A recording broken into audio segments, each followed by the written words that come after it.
Welcome back to another Those Twisted Pines reading, dear researchers. Today we're going to start on part 1 of 4 of Austringers, with Ties That Bind, brought to us by Jacob Conwell.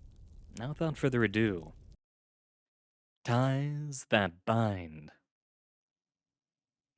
Phineas looked himself over in the bathroom mirror. "Where have the years gone, old man?" he thought to himself. His bald head reflected the bathroom lights. Veins were faintly visible beneath his pale skin. His long white beard strongly contrasted with his black dress shirt, a bright red necktie the only colorful thing on his person. Like the man within, the clothes were visibly worn, coated in 2 decades' worth of turmoil. Phineas gave a heavy sigh. His frown turned into a smile, and he headed for the door, a slight mechanical whirring, filling the silence with each step. Phineas stepped out of the bathroom and into the workshop beyond.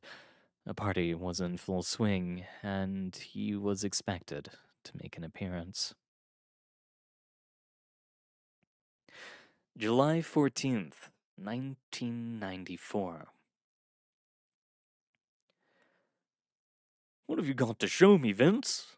Phineas asked. He sat outside in the pleasant summer sun at a cafe in downtown Portland. The right sleeve on his flannel shirt was neatly rolled up, while the left sleeve remained pinned beneath the stump of his left forearm. A meticulously trimmed beard covered his face, easily the most well-groomed part of his appearance. He brushed a few locks of brown hair out of his eyes as he gazed at the briefcase his companion gently placed on the table. The young man sitting across the table from him sheepishly smiled. His long black hair was tied back in a ponytail, and his tan skin suggested that he had recently spent some time in a warmer region. His dark green eyes focused on the combination lock on the briefcase before triumphantly allowing the lid to open. "Behold!" Sitting in the bottom of the box was a small silver rubber ball. Phineas looked at the orb carefully, blinking as a large red dot appeared at its center. The dot focused on Phineas as a series of 4 needle-like legs emerged from the orb's side.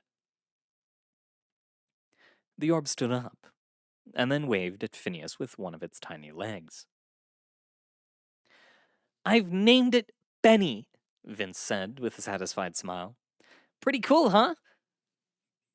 "Vince," Phineas grinned, "you built a robot?"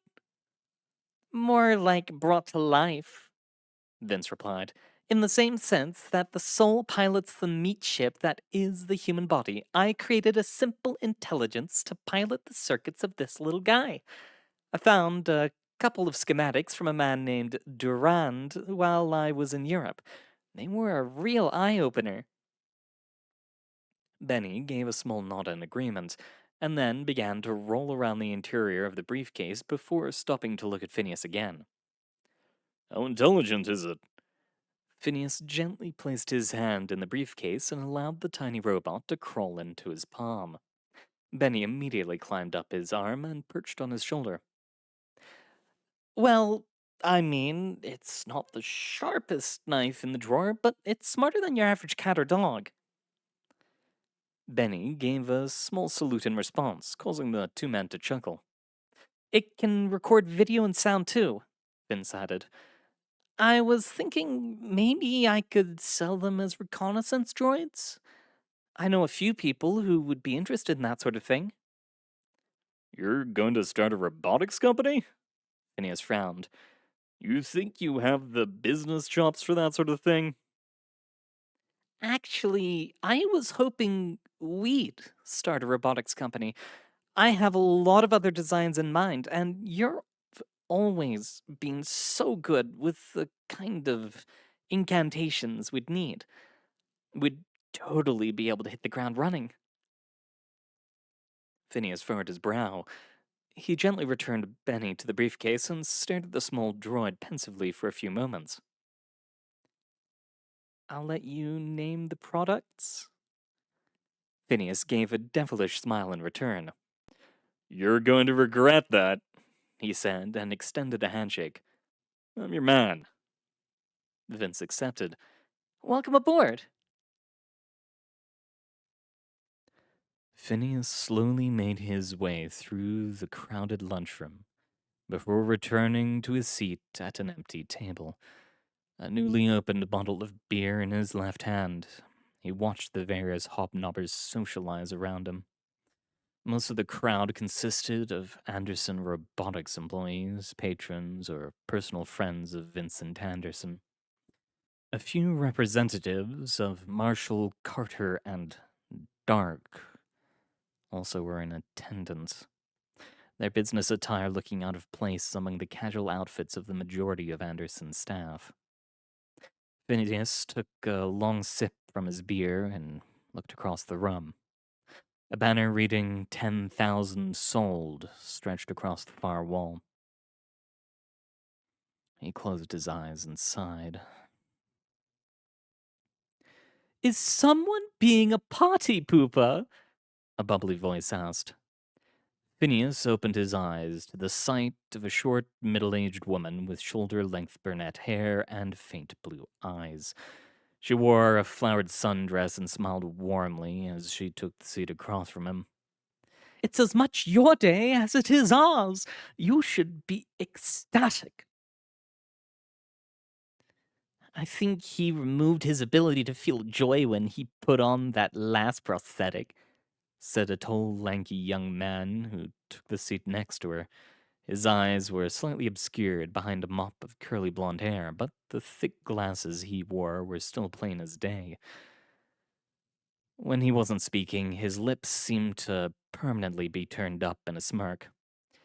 "Still, in all seriousness, you're the man of the hour. The Jiver Falcon series would never have worked without you. This party might as well be for you." "Afternoon, Medea, Jason." Phineas raised his eyebrows in amusement. "Always nice to see the dynamic duo. But your praise is poorly spent on me. You two were the ones who finally got the damn things to work. It's your baby now. I'm just the old fool who kept messing it up." "Always so modest," Medea said with a small laugh. "You need to start taking credit, Phineas. Out of all of us, you're the one who has poured their entire being into this company. We'd be dead in the water without you." Phineas responded with a small shrug. "If you'll excuse me," he said as he got to his feet and began to walk away. He crossed the room and entered the hallway. Jason was quick to follow. "Hey, man," he said as he placed himself in front of Phineas. "All my mom was trying to do was pay you a compliment. The least you could do is not be a monumental dick about it." Phineas swiftly grabbed the boy by his arm and pulled him in close. Jason let out a small gasp in surprise. "I know about that little Nanking project you were working on with Isaac, and about Ian, and how you lost him to the Foundation," Phineas whispered into Jason's ear. "Now I suggest that if you don't want me to tell Anderson, you go right back the way you came, and the two of you give me some space for today. I am in no mood to pat anyone, especially myself, on the back. Am I clear?" Phineas released the young man's arm and watched as Jason took a few steps back. "Crystal." Jason returned to the lunchroom without another word. Phineas took a seat on the floor with his back pressed against the wall. He raised his beer in a mock toast. "To the monumental dick," he thought to himself, and took another sip.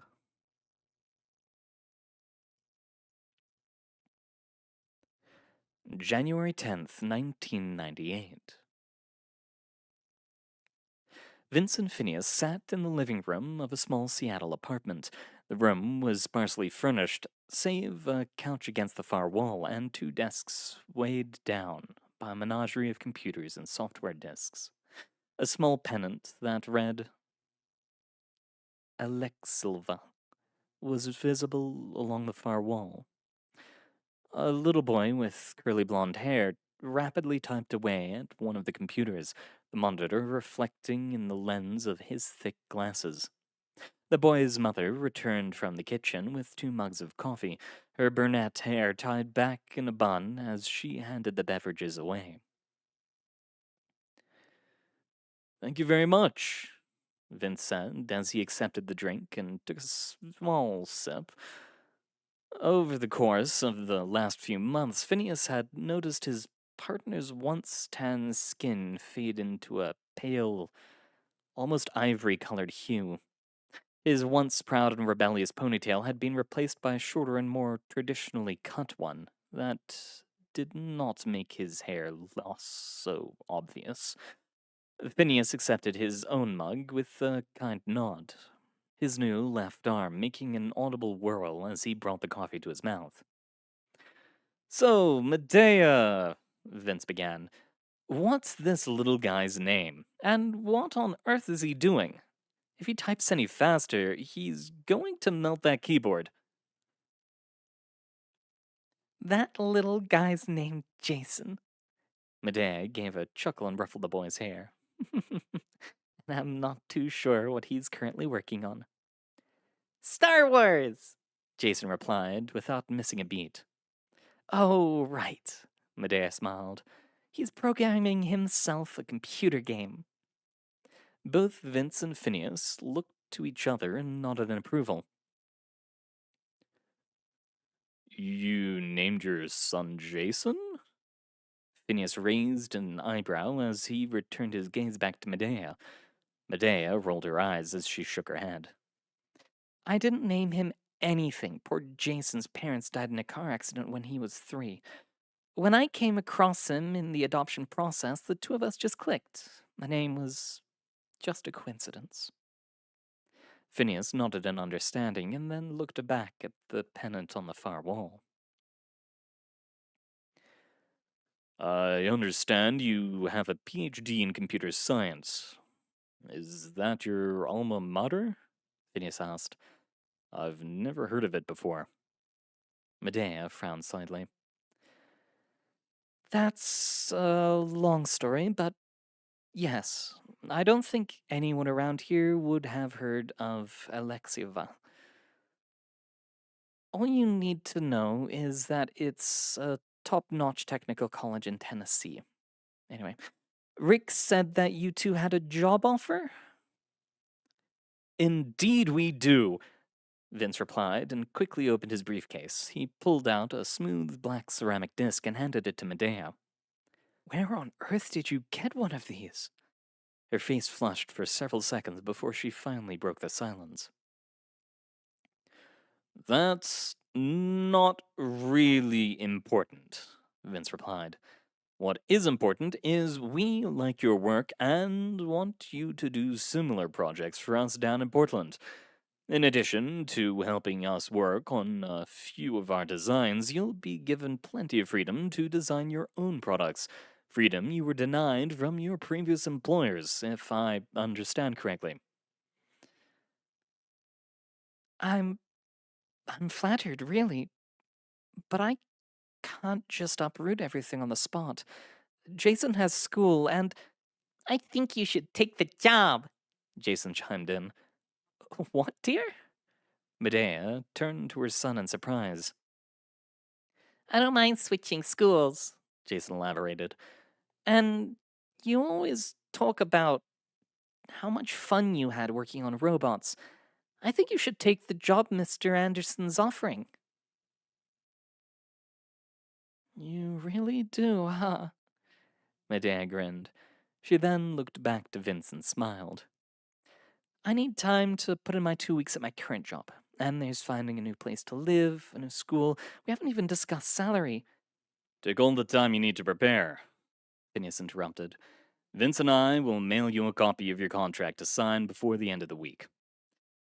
I think you'll find the pay to be quite generous. Plus, there will always be a spot for Jason in our workshop if he's so inclined. Awesome! Jason shouted and ran over to Medea, grabbing her in a big hug. You have to take this job now! Medea chuckled and nodded in understanding. I guess I can't say no, she laughed. Vince extended a handshake, which Medea enthusiastically took. Welcome to Anderson Robotics, he said. It was not long after that Vince and Phineas took their leave, stepping out of Medea's apartment and into the cold Seattle rain. Phineas took one look back at their future employee and shook his hand. I hope she doesn't take too long to get down to Portland, he said. We need the extra hands on deck as soon as possible. We're completely backordered on the Ammer and Aplomada series.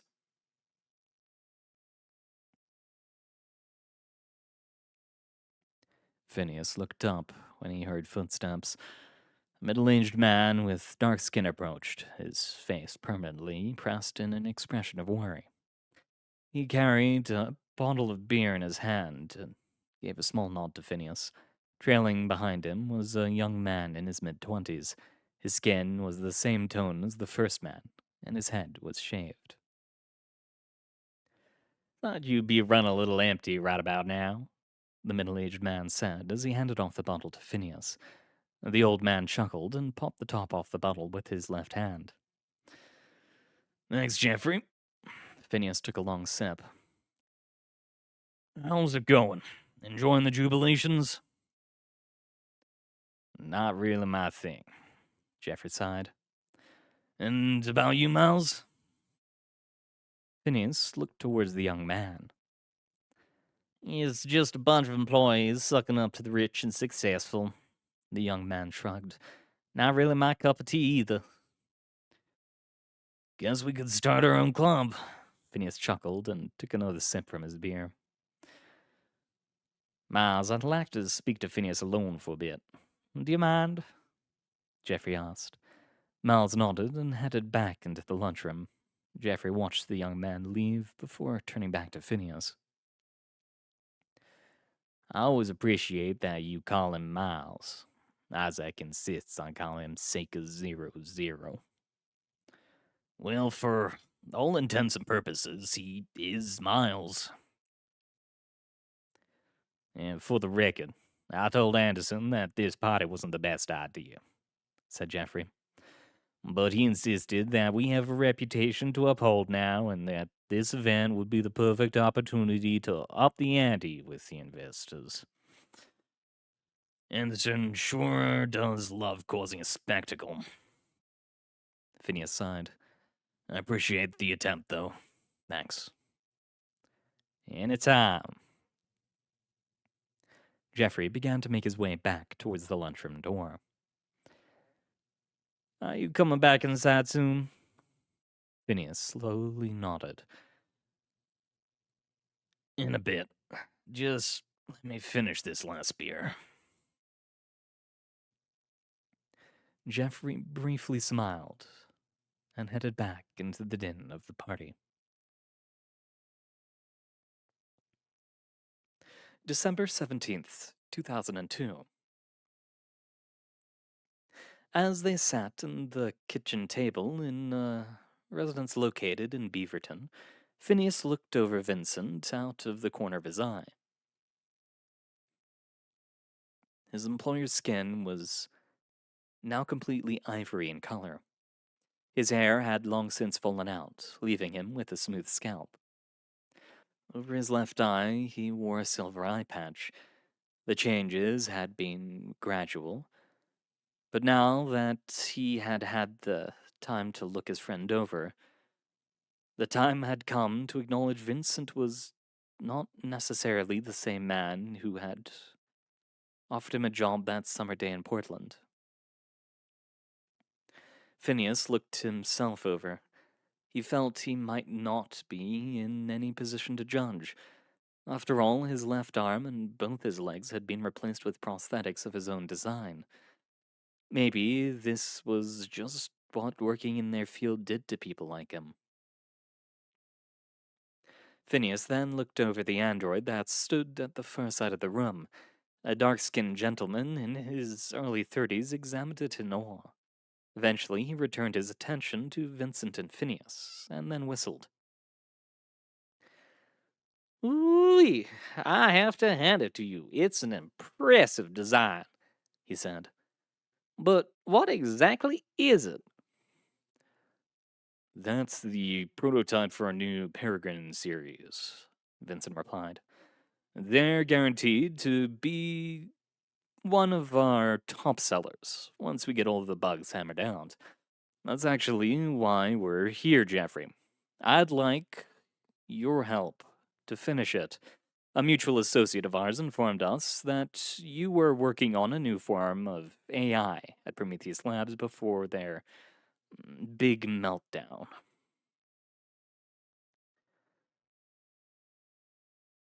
"I'm going to stop you right there," Jeffrey sighed. "That project was a dead end from the start. The tech won't exist for a long, long time." "You're saying that while we literally have an android standing behind you?" Phineas asked, with one eyebrow raised. "An android that I'm assuming is dumb as a post," Jeffrey returned. "You guys want me to provide you with AIs, right? Well, believe me when I say that it's not going to happen." "Why is that?" Vincent inquired.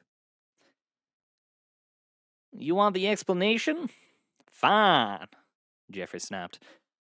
"The model basically involved mapping out a human brain digitally and then replicating that consciousness in digital space. I got the mapping pod up and running, but the PL exploded, and soon after that, my son was diagnosed with small cell carcinoma. I tried to finish the project on my own to hopefully save Miles, but like I said, the technology simply wasn't there, and then Miles died. You're wasting your time." The room fell silent. Jeffrey simply looked down at the floor. "I'm sorry for your loss," said Phineas. "Yeah, so am I," Jeffrey replied. Vincent then placed his briefcase on the table, breaking the silence with the clicking of the locks. He pulled out several papers and diagrams and slid them across the table. Most were labeled Peregrine, but the page on top said Saker. Jeffrey read them intently and then looked behind him at the Peregrine unit for a few moments before snapping his head back to Vincent. "We have the technology you're missing," Vincent smiled. "Well, technically, I suppose it's more of a form of magic, but I digress. Did you map out Miles's mind before he passed?" I, uh, I, Jeffrey stuttered for a couple moments before he nodded. "Come work for us," Vincent cooed. "Help us smarten up the Peregrine series, and I promise you that Vincent and I will help you get Miles back." Jeffrey nodded. He closed his eyes and turned towards the window. "Deal," he said with a deep breath. Vincent gave Phineas a satisfied nod. The two men placed a trench coat over the Peregrine unit and began to make their way towards the door. Along the way, Phineas stopped and placed a hand on Jeffrey's shoulder. "Welcome to the team," he said. Vincent and Phineas then left the residence, loading up into a plain white van they had rented for the occasion. "That should solve the Peregrine problem," Vincent said with a satisfied smile. "Maybe if we're lucky, we'll get the Sinker series up and running too." Phineas added. Looks like we're really starting to go places.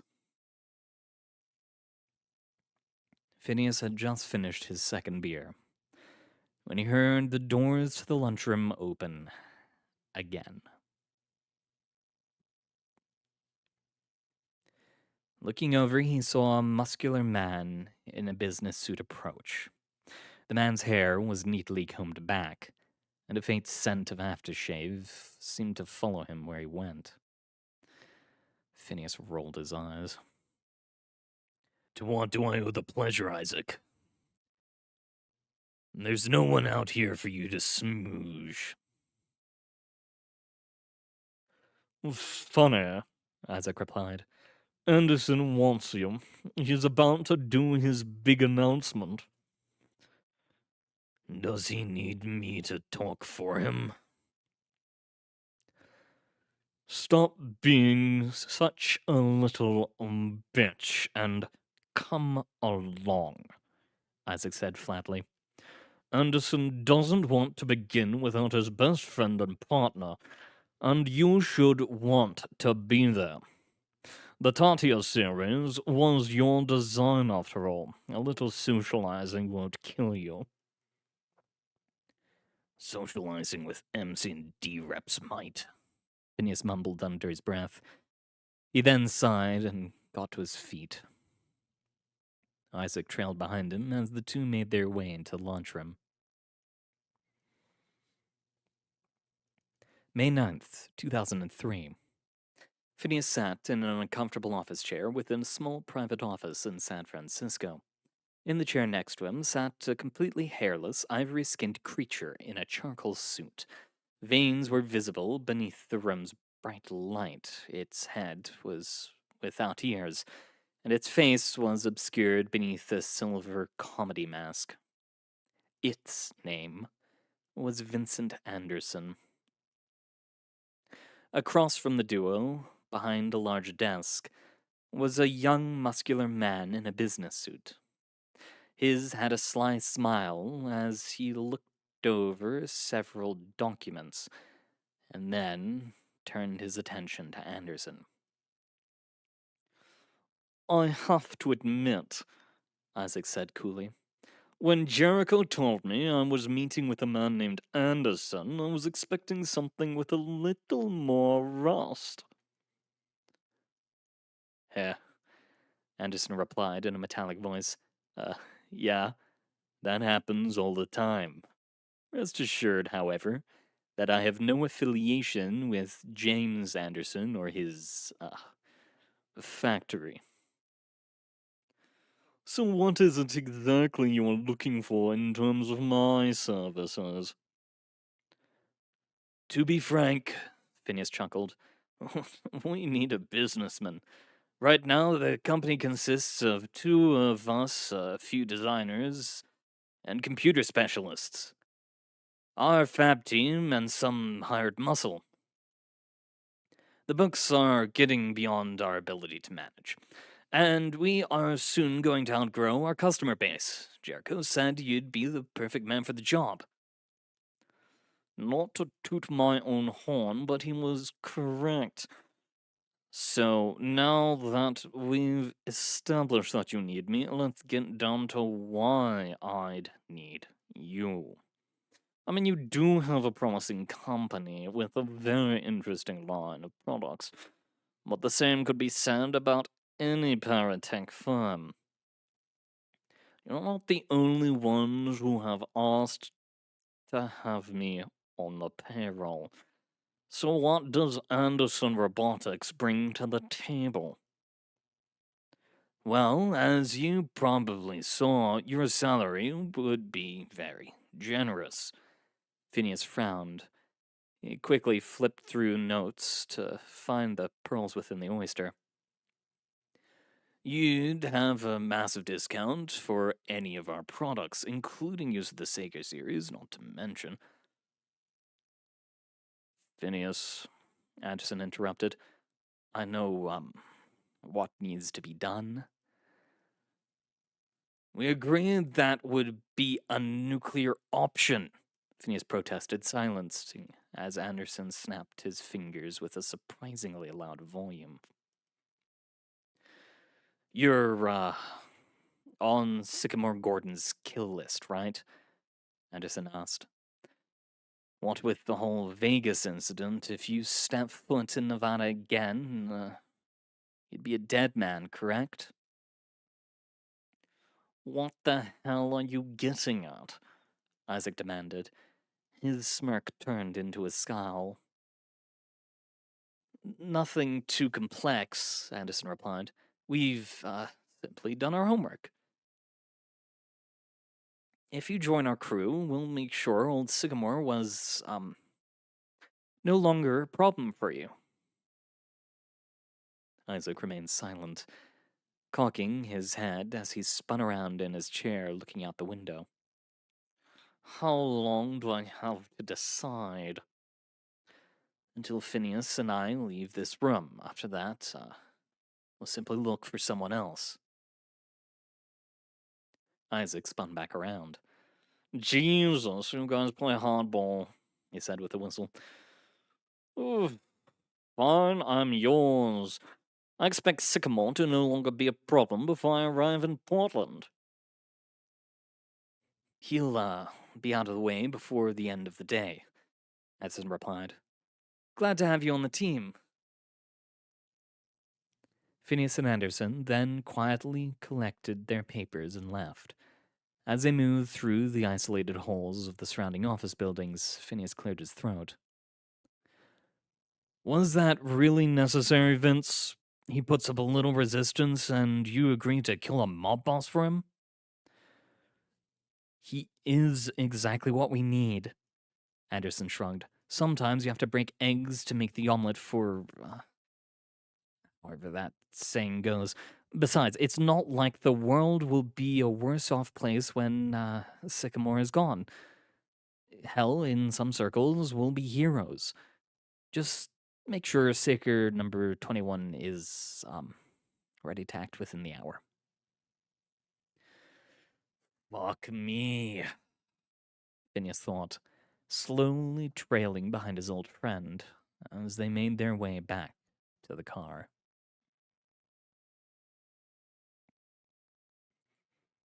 The room quieted down as Phineas slowly made his way towards the front. Awaiting him, next to a large object obscured by a sheet, was Anderson. His employer wore a blue dress shirt with a silver vest and matching slacks. The silver comedy mask gleamed in the light of the lunchroom. Eventually, Phineas took his place by Anderson's side. The man of the hour has arrived, Anderson chuckled. The audience laughed in kind. As you all are aware by now, this little shindig is to celebrate the sale of our 10,000th Dryfaltian series prosthetic. This, milestone would not be possible without months of dedication by this man here. The crowd burst into applause. Phineas frowned slightly and then turned to Anderson. His old friend placed a hand on his shoulder and quieted the audience. But, on top of such a wonderful achievement, today we are pleased to announce the completion of a new prototype, the Anderson Robotics Tita Series security droid. This, the new line is Phineas's baby and is going to easily become our new high-selling product. The crowd began to cheer once more as Anderson handed Phineas a corner of the sheet. Would you do the honors, my friend? Phineas nodded, sighing as he turned to face the crowd, a corner of the sheet in his hand.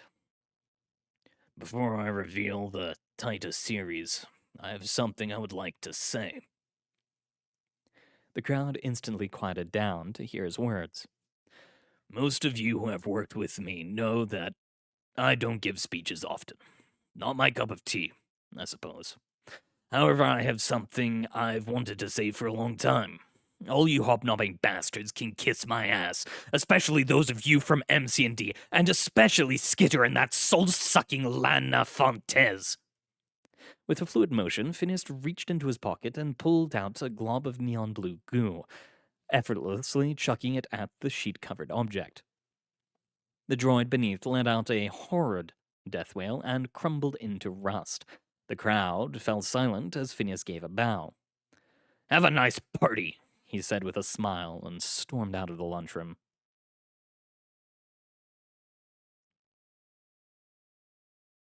Phineas stood on top of the Anderson Robotics office building, his eyes staring into a rare Portland sunset, as he took a long drag on a cigarette.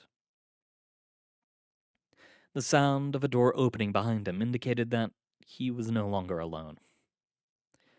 "You, really made an ass out of yourself today, Phineas," said Anderson as he approached. Phineas looked over his shoulder. Anderson's mask had changed from comedy to tragedy. "Perhaps I did," Phineas said with a shrug, "but I finally got to say what I really wanted to say." Anderson stood next to his friend and looked out at the sunset. Phineas offered him a cigarette. Anderson hesitantly accepted, and slowly took his mask off. In place of eyes, he had what appeared to be two small camera lenses that glowed with a faint green light. Rather than a nose, he had a triangular grating that occasionally hissed with the passage of air. Anderson lit the cigarette and took several short puffs. "So, was all of that supposed to be your 2 weeks' notice?" "More or less. I'll have my office cleaned out by Monday." "You just really can't accept the fact that we're successful now, can you?" Anderson continued to query. "You just have to be the underdog, huh? It's, just gets to you that you might actually be, the man now." "Success is a funny way to look at turning a small custom shop into what is a little better than a terrorist cell," Phineas replied. "Especially if you consider that our company not only regularly engages in espionage, but has catapulted an entire section of the population into an arms race to become the bigger and better cyborg. And the real cherry on top is that we're doing all of that on MC&D's dime." "Who are you to judge anyone for improving themselves, you hypocrite?" Anderson yelled. "How on earth do you have a leg to stand on?" Phineas dropped his cigarette and crushed it with the sole of his shoe, turning to face his friend. "You're right," he said with a melancholy smile. "I'm guilty too. I tried as hard as I did to cut off the Hydra's head. Two more would always take their place. Eventually, it was easier to just roll with things, but not anymore. I quit." Phineas began to move towards the stairs, stopping when 3 Peregrine units emerged ahead of him, each brandishing a high-caliber pistol. "So, this is how it's going to be then?" Phineas asked, turning back around to face his friend. "You're, more than welcome to stay," Anderson replied. "In fact, I insist. Please don't go, Phineas. Don't leave me alone." "Don't do this, Vince. Just let me go." "I know for a fact that if you leave this company, you'll be back to throw every monkey wrench under the sun into our operation. Just don't leave." "This isn't what I signed up for back in '94, man." Phineas shook his head. "I know, right? Boy, did we ever sell out," Anderson said with a sad laugh. He then placed his mask back on his head and threw his cigarette butt away. He gave the droids a nod. The droids opened fire in unison. At the same time, Phineas clapped his hands together, sending a sonic wave across the rooftop. The incoming bullets scattered. The Peregrine and Anderson were thrown backward, clattering across the concrete like discarded toys. Losing no time, Phineas turned on the spot, throwing a wide arc of neon blue goo at the Peregrine units. The three droids wailed and writhed in pain on the ground before disintegrating into piles of rust. The old man then began to sprint towards the edge of the building, turning his head briefly to see Anderson sprinting behind him. Anderson's right hand was extended, the index and his ring finger pointing as if they were a gun. Phineas immediately jumped to the side. A bolt of lightning shot past him, striking the concrete on the far side of the roof with a loud bang. Lightning continued to sail past the old man as he approached the ledge of the building. With a great leap, he jumped over the side, but not before a final bolt nailed him square in the chest. Phineas then fell 9 stories to the earth below. Anderson gave a heavy sigh as he approached the ledge of the building. He glanced down to the parking lot below.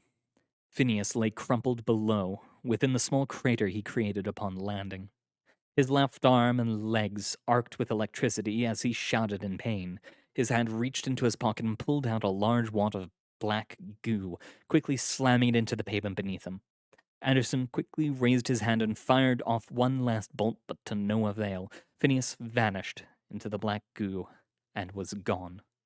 The bolt harmlessly struck the pavement below. "See you around, old friend," Anderson whispered to himself.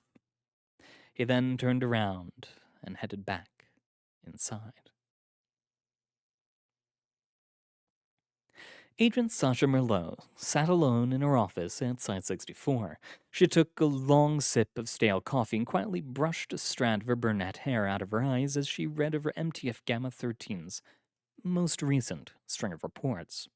As usual, all their current leads had turned into dead ends. She let out a heavy sigh. She didn't know what she would say to Professor Holman this time. Bzz. The sound of her cell phone receiving a text and breaking hours of silence almost caused her to fall out of her chair. Lazily, she opened the text message, her brow furrowing as there was no listed sender. The message itself only contained a single phrase. "I know how you get him." And that's where we'll end it here for today, dear reader. Thank you very much for coming. It's been an honor, as always, reading for you. Good luck out there, and I hope to see you all next time. Hopefully a little sooner than it took to get this one out. There's so much going on. Anyway, thank you again for coming. Good luck out there. Hope to see you all next time, where I'm hopefully slightly more on time and consistent. It's probably not going to happen, but, you know, we can hope and pray.